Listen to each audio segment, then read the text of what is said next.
Daar is baie keer 'n ding wat jy lees in die Bybel. En as jy daai ding lees, dan is dit asof daar iets is wat jy mis.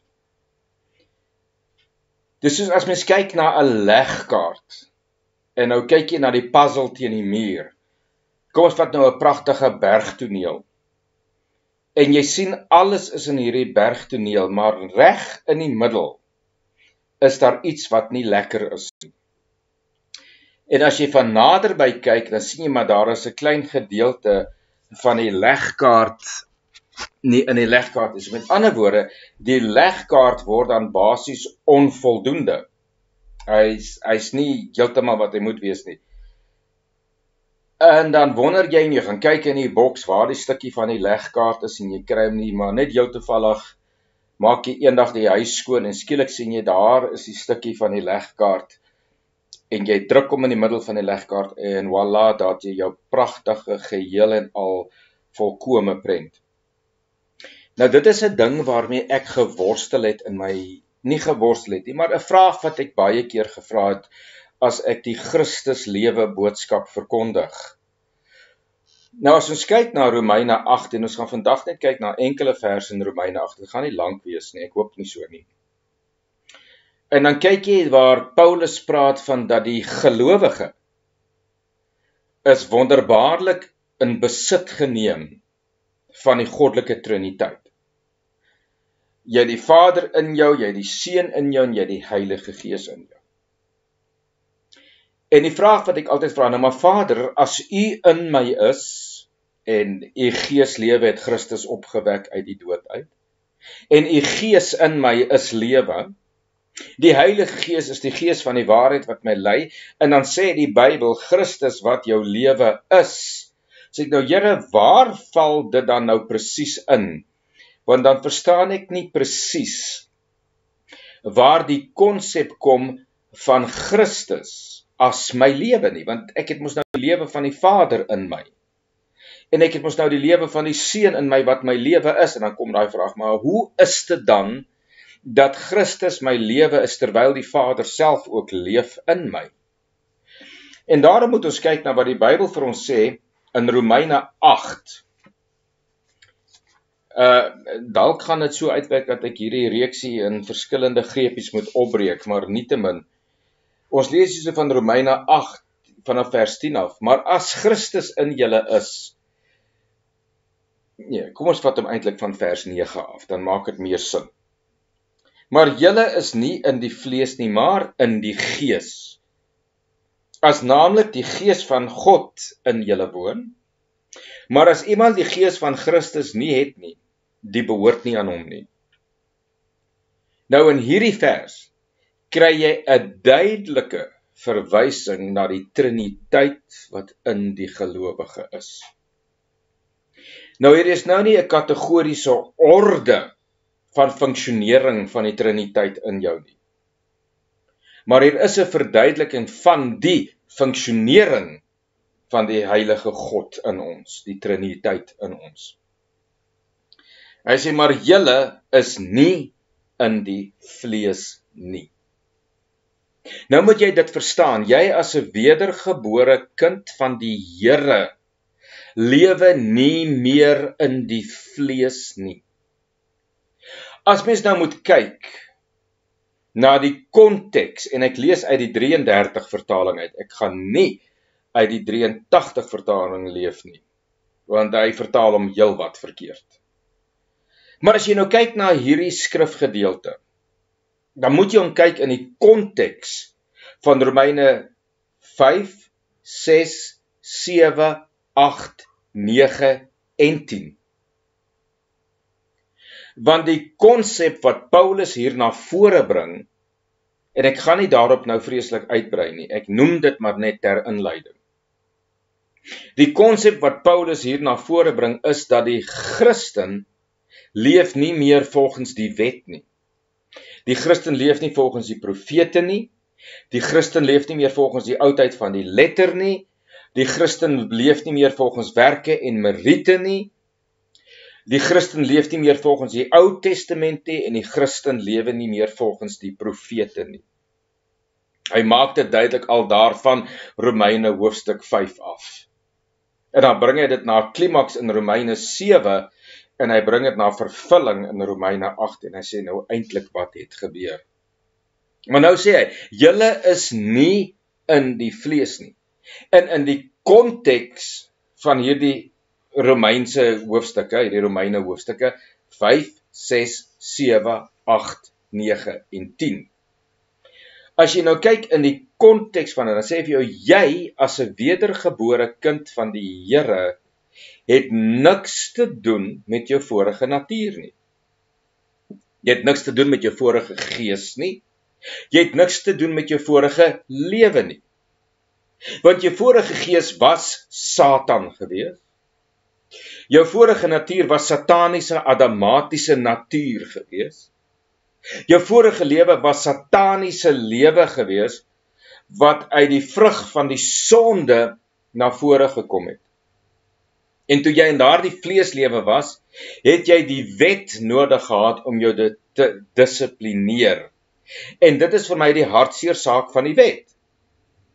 Want as jy kyk na die wet van die Here by uitstek, dan praat die wet van die Here eintlik van wat die karakter van God is.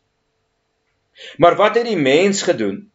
Die mens het dit wat die wet verduidelik as die karakter van God, het hy gewaninterpreteer as die tekortkoming van die mens in die wet.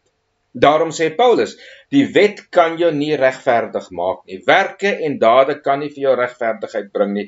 Al wat vir jou regverdigheid bring is A, die bloed van Jesus, en 2, die redding, die lewe van Christus. So nou kyk jy na hierdie situasie waarna jy kyk. En jy sien dat in hierdie konsep waarin jy is, hierdie konsep van die wet, is wat die mens verkeerd geïnterpreteer het, en die mens dan in oppositie met God gestel het, en het die mens die wet omtrent die tekortkoming van die mens gemaak, en waar die mens tekort gekom het aan Vader se wil. Daarom kry jy in die hoofstroom gereformeerde kerke, dat hulle die Christen al ewiglik elke Sondag omtrent terugbring na die wet toe. Hulle bring hulle terug na die Adam natuur toe, en hulle bring hulle terug na die Adam gees toe. En daarin is nie groei nie. Dis hoekom jy dieselfde Christene kry wat elke Sondag en elke Woensdag en elke Vrydag en elke Sondag na vorentoe gaan in die kerk as daar uitnodigings, en na vore gaan en dan weer van vooraf bekering doen, oor en oor en oor en oor. So met ander woorde, hulle kruisig Jesus oor en oor en oor weer. Hulle bely oor en oor die verlossing van Christus. Maar hulle vergeet dat die Bybel sê vir ons in hierdie hoofstukke van Romeine 5 tot 12, of 5 tot 10, praat hy daarvan dat ons is nie meer onder Adam nie. Ons is nie meer onder die bose natuur nie. Ons is nie meer onder die wet nie, want ons is getroud met 'n ander man, Christus Jesus. En hy sê, en gooi die slavin en haar seun uit. Dis gooi die wet en sy seun Adam, Satan is Adam, gooi hom uit. Want jy is getroud met Christus Jesus. Nou kry jy hierdie konteks waar hulle die hele tyd van vooraf oor en oor hulle sonde bely, waar Christus in hierdie hoofstuk is, hy het eenmaal gesterf en dit was finaal gewees. Hy het eenmaal 'n redding gebring en dit was finaal gewees. Hy het eenmaal vryspraak in sy bloed gebring en dit was finaal gewees. Hy het eenmaal gesterf, Romeine 6, om nie weer te sterf nie, en hy het opgestaan uit die doodheid, en hy het ons saam met hom opgewek uit die doodheid, en hy het in ons lewe geword. Christene word nie dit geleer, dat Christus in hulle lewe is nie. Hulle word geleer, dat Christus in ons is deur die Heilige Gees, dis bog daar. Want dit beteken dat Christus is nie autonoom God nie. Dat Christus is afhanklik van die Heilige Gees om as God te kan funksioneer, dis bog. Want die Bybel sê vir ons duidelik, dat ons is nie in die vlees nie, ons is in die gees, ons het die gees van Christus, en ons het die gees van God in ons. So daar kry jy 'n verduideliking, dat die Vader, die Seun en die Heilige Gees autonoom van mekaar funksioneer. Hulle werk saam met mekaar, hulle werk in leiding met mekaar, maar die ene kan nie sonder die ander een funksioneer nie, dis wat die kerk ons leer. Kom ek druk dit so uit. Die Vader funksioneer in ons op sy eie reg. Die Seun funksioneer op ons in sy eie reg. En die Heilige Gees funksioneer in ons op sy eie reg. Maar die Vader, Seun en Heilige Gees werk saam met mekaar, belyn met mekaar en in lyn met mekaar. Maar dit beteken nie die een kan nie sonder die ander een funksioneer nie. Vader, Seun en Heilige Gees het 'n unieke funksie vir elke, as ek dit so kan uitnoem, met respek, persoon van die goddelike triniteit in hulle. Die Vader werk op sy manier, die Seun werk op sy manier, die Heilige Gees werk op sy manier.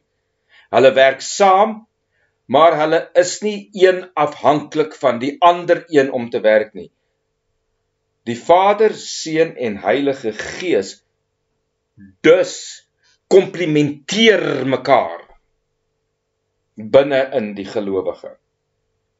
Die Vader komplementeer die Seun komplementeer die Heilige Gees komplementeer die Vader en die Seun.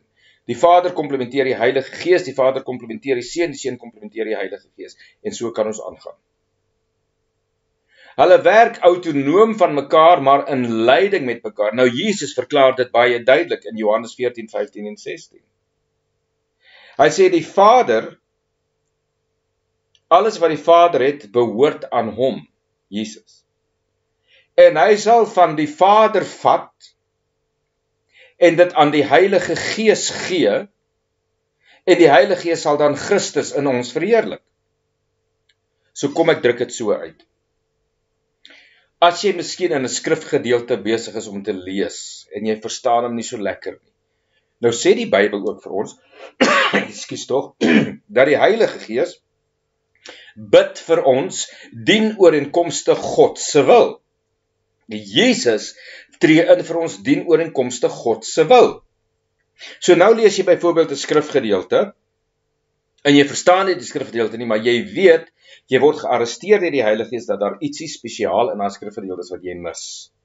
Dan sê jy vir die Here, Here, wat is dit wat ek mis? En nou wil ek dit so uitdruk in leuke terme. Nou is die Heilige Gees besig om vir die Vader te bid en te sê, Vader, Puna het op so en so ding uitgekom en hy verstaan dit nie reg nie. En dan sal Jesus byvoorbeeld sê, en is nou net, ek gebruik dit net as 'n objektiewe voorbeeld, dan sal Jesus nou net sê, of ek sê subjektiewe voorbeeld, dan sê Jesus byvoorbeeld sê, Vader, dat Puna het byvoorbeeld kennis op hierdie en hierdie gedagte. U weet en ek weet wat is in die Heilige Gees wat dit weet wat dit is. In hoe mate moet ek dit aan hom gee dienooreenkomstig my lewe in Puna. So met ander woorde, Paulus sê ons almal gaan volgens die mate van Christus in ons.